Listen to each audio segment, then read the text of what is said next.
Hello and welcome to Let's Talk About It. Today I have the pleasure of interviewing Annabel Gavin, who is a senior at Agnes Irwin here on the main line. Annabel, welcome to Let's Talk About It. Nice to meet you. Nice to meet you too. In reading about your background information, I was very impressed with all the things that you've been doing. And one of the first things I want to ask you about are the language courses that you're taking. You are studying both French and Chinese, and you've had international experiences related to both of those languages. Can you tell us a little bit about, first, your French, and when did you begin studying it? I know you went to France. When was that? And you could tell us a little bit about that. And do you have any future plans regarding the French? Okay, so I started studying French my freshman year. I just started taking it. I was debating whether I was going to take Chinese or French, but I decided to go with French because it was my first year at Agnes Irwin, and I had to adjust to the new school, and I mean, French is a little bit easier than Chinese. And so I've been taking it for 4 years now, and then this summer I went to France. I went to Rennes, which is in the north of France. It's near the British Channel. And it was a really cool trip. I did a homestay with a family, and it was a really fun trip. I got so much better at French because I wasn't that good at speaking. I was better at writing, but now I'm actually way better at speaking than I am at writing, which is kind of interesting how it kind of flip-flopped once I got to France. And I got to skip a level of French when I came back because I had gotten so much better at speaking. And at Agnes Irwin, I think they really do focus on really being able to speak the language instead of just being able to write it and do grammar.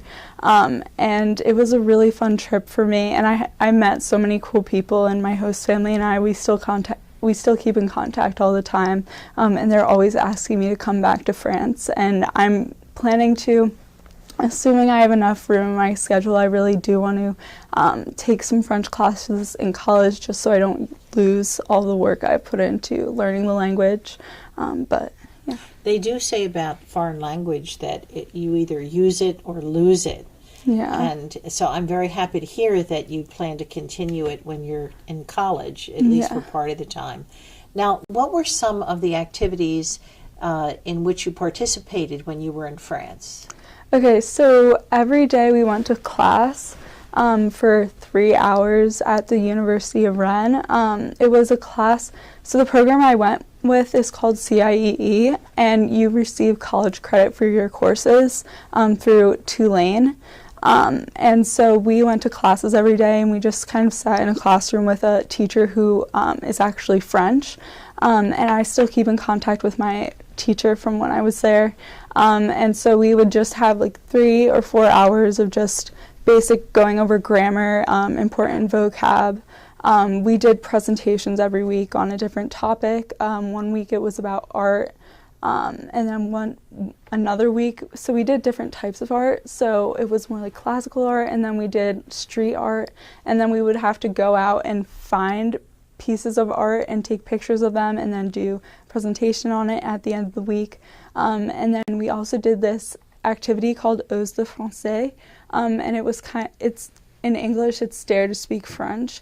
So we would have to go out into the street and find people and ask them questions in French. So it was kind of forcing you to actually talk to people in the language, which I thought was really interesting because a lot of times, especially when we first got there, I wasn't that good at speaking French, and they could tell that we weren't natives, and they would automatically switch to English for us, so we couldn't really get that much practice in. But then when we were going out into the streets and actually having to find people, and we would explain to them, like, we're students from America and we're trying to learn French, and they would actually speak to us in French. So it was a really cool activity. And then we also did tours every day, so we would do like different landmarks, I guess, in the city of Rennes, in French, so it was just another way to kind of practice our comprehension skills. So it sounded like you were very, very busy over there. Yeah. It wasn't a vacation at all. Yeah. And tell me a little bit about some of your observations and subsequent reflections about what you learned from being over there, how life over there is different from life in the United States? I think the biggest takeaway for me was really just how more environmentally conscious people are over, at least in France, versus how they are over here. They're a lot more conscious of how much water they're using, and my host mom, if I was in the shower for too long, she'd come up and yell at me and tell me to get out of the shower because I was using too much water or something. So I thought that was really interesting, especially to me because I'm so interested in environmentalism. And I think it's really interesting that people there are more interested than people over here, because I would say we are environmentally conscious, but it's not. I think we need to be more conscious in terms of how important global warming is right now. So I thought that was really interesting. And I also thought, this was just me, but I didn't think people there were as friendly. Like, people don't really smile at you on the streets or stuff. That's kind of weird if you do that. And that's they told us not to do that because that's how they pick out the foreigners. And so we would have to get to school on our own. So our French families, they wouldn't take us.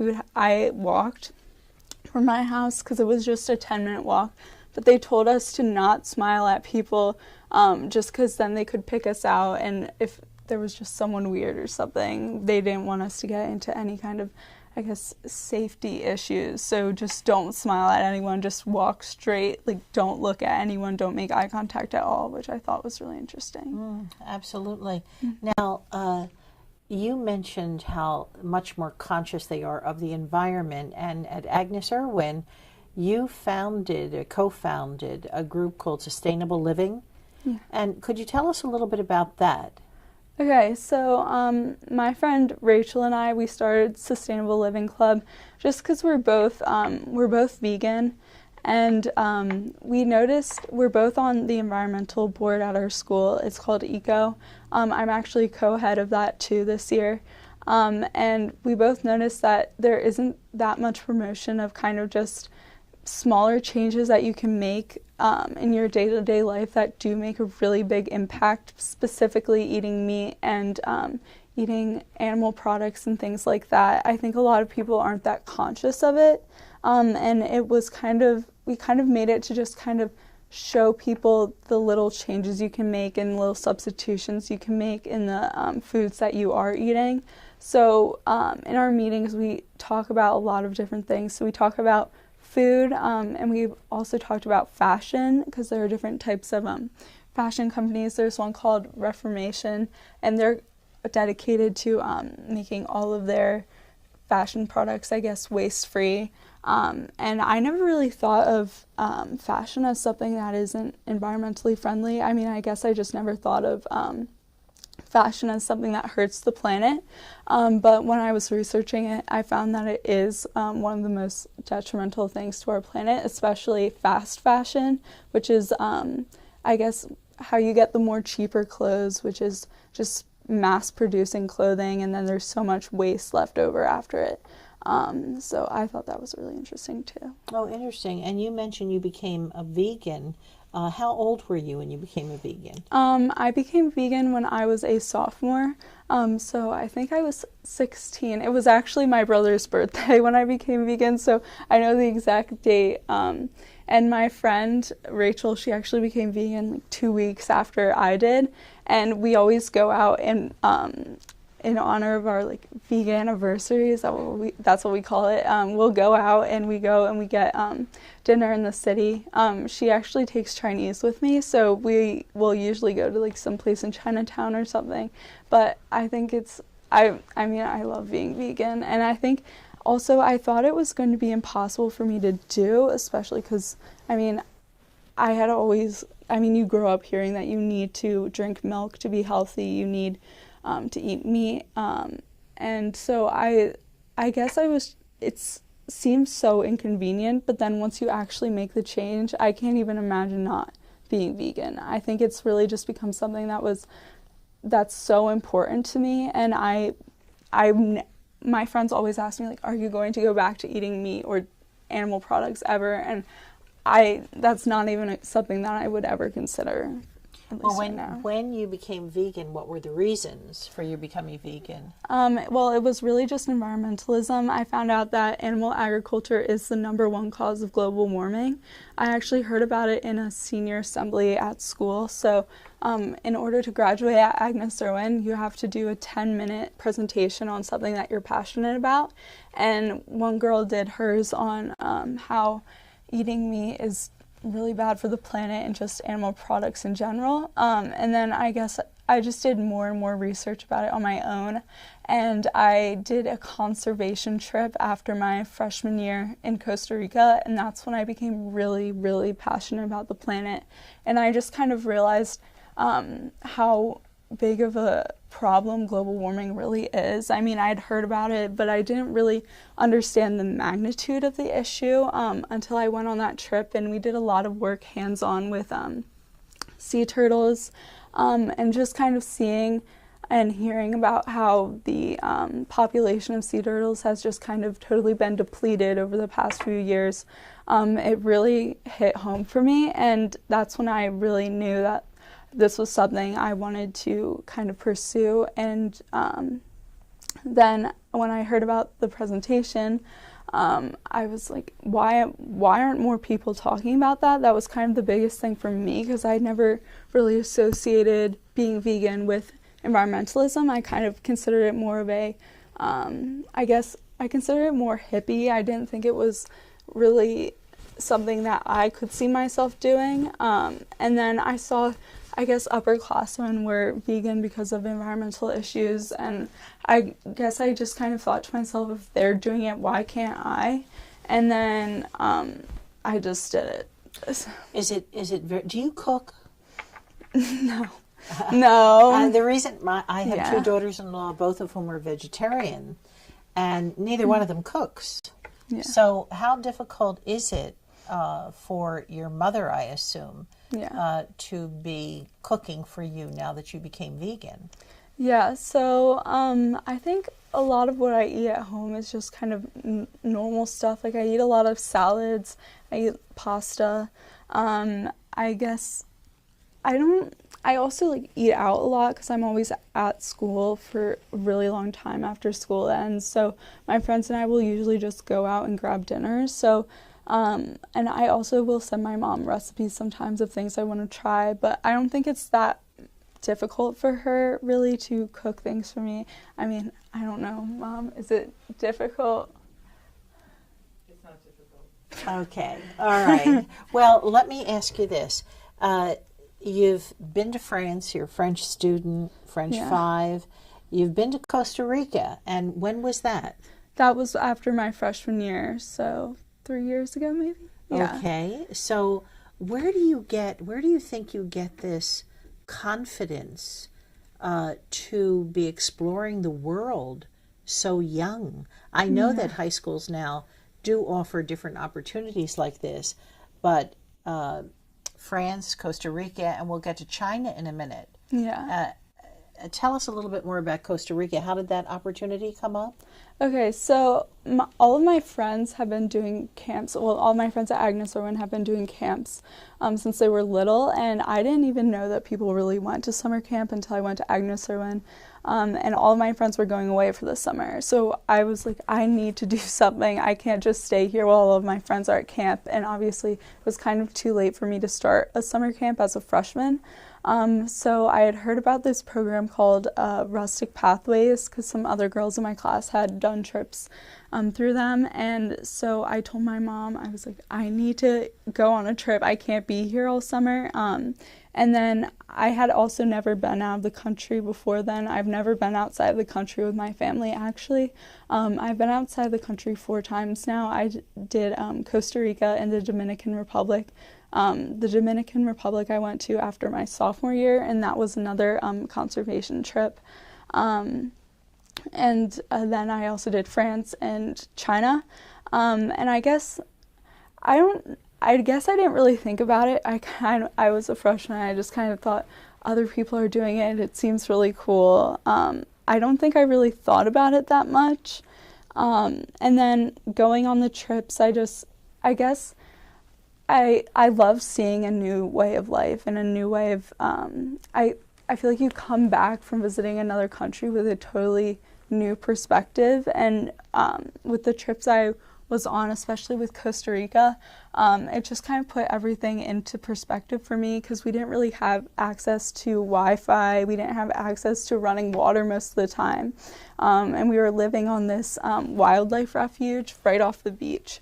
And I think that was the first thing that I was like, wow, people actually live like this. Like, there are people who don't, I guess, wake up and live in a house where there's air conditioning, and that's not necessarily, I guess, the global standard of living.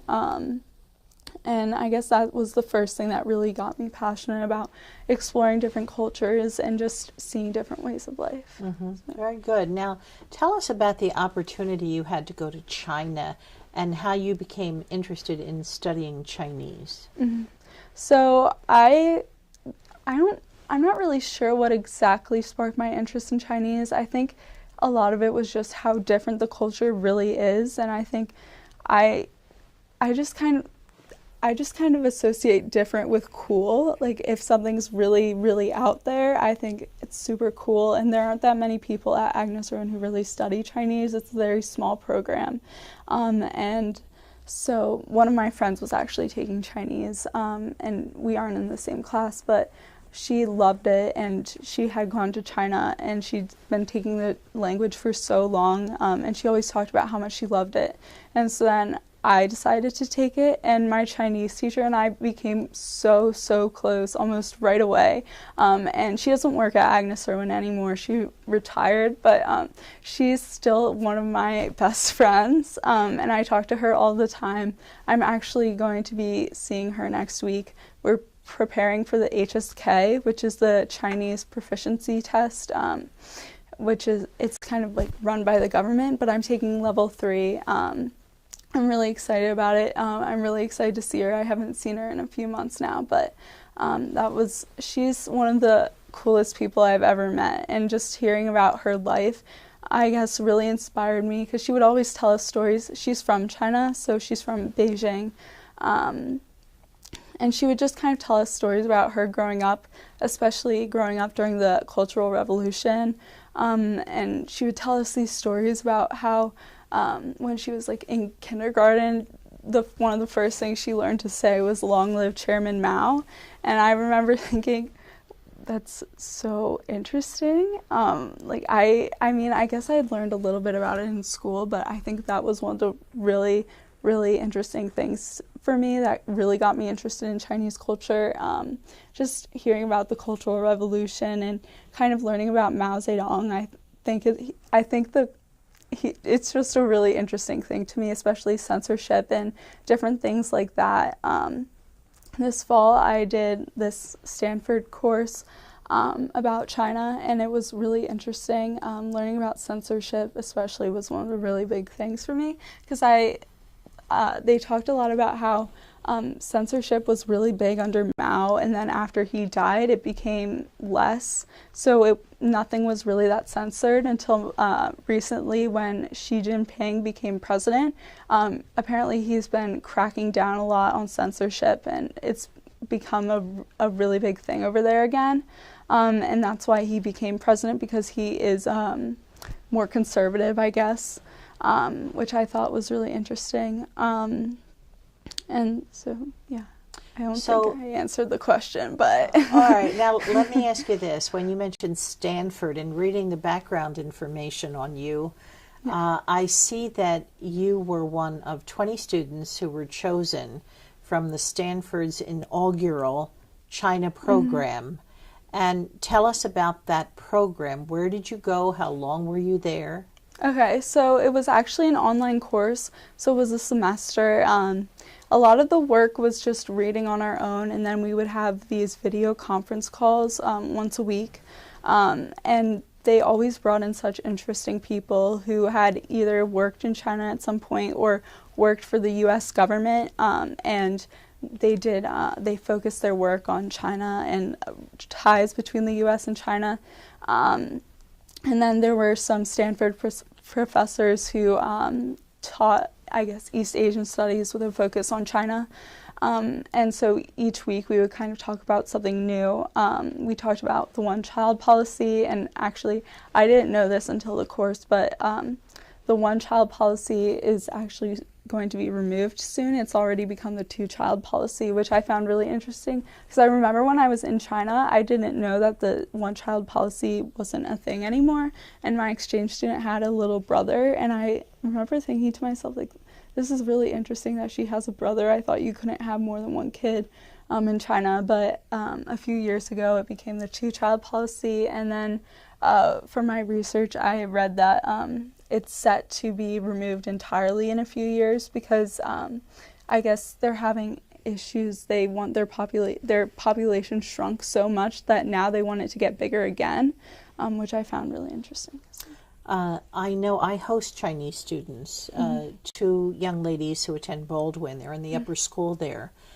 And one of them is an only child, the other is not. And in talking to them, I found that even though there was a government policy of one child, if people had another child and one person even had a third child, there are heavy taxes that are imposed. So most families do try to only have one child for that reason. And those children are considered the treasures of the parents. And very often are even more spoiled than our children. So when were you actually in China, and where were you? So we were in Chongqing for the majority of our trip. So it was last spring break, so almost exactly a year ago. So we started the trip in Beijing for just 2 days, and then we went to Chongqing, which is in Sichuan province. It's in very mainland China. It actually has the largest population city-wise in China, which is really interesting because not that many people have heard of Chongqing, but its population is bigger than that of Beijing and Shanghai. And so we went to school while we were in Chongqing with our exchange students, which was really cool. It's so different from American school, especially just from Agnes Irwin, because I feel like we have so much freedom. And when you're there, it's just everything is kind of, your teachers see everything, and you're in school for so long. We would get there at 6 in the morning, and then my exchange student and I didn't leave until 10 at night. So we were there almost all day, and my exchange student actually lived at school. Her family lives 5 hours from the school that she went to. And so one of her classmates actually offered to let us stay with her while I was there. So she was so sweet. Her friend was so sweet, and her family actually rented an apartment that was close to the school just so that they could host me. And they actually their apartment was actually like an hour from where the school was, so they rented an entirely new one just so they could host me, which I thought was so sweet. And they were so nice to me, and hospitality there is such a big thing that I really noticed. Yes, and it's a very gift-giving culture. Yeah. Whenever anybody comes to visit me, they always come bearing gifts. And then the other thing, and Chongqing, it's very near Chengdu, where I know some families.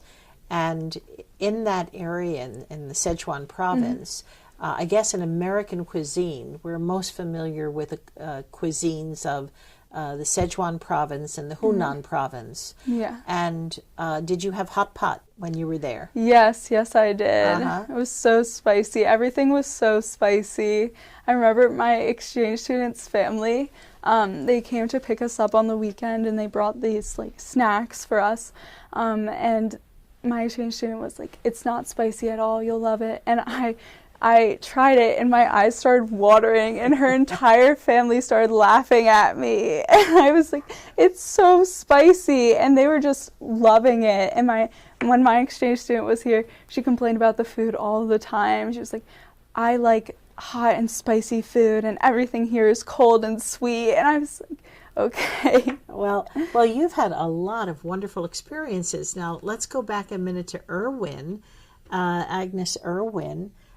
You also write for the Frenish. Oh, yeah. Now, what is that publication, and what do you write about?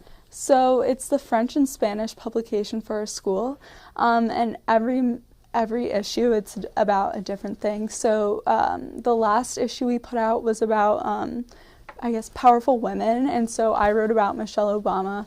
And then another issue we did was kind of focused, I think it was about global warming last year, and my friend and I, we wrote about the butter crisis in France, because there was like a lack of butter in France, and in France they put butter on everything, so it was kind of a big deal for them because you couldn't find it in the grocery stores or anything. So we wrote about that.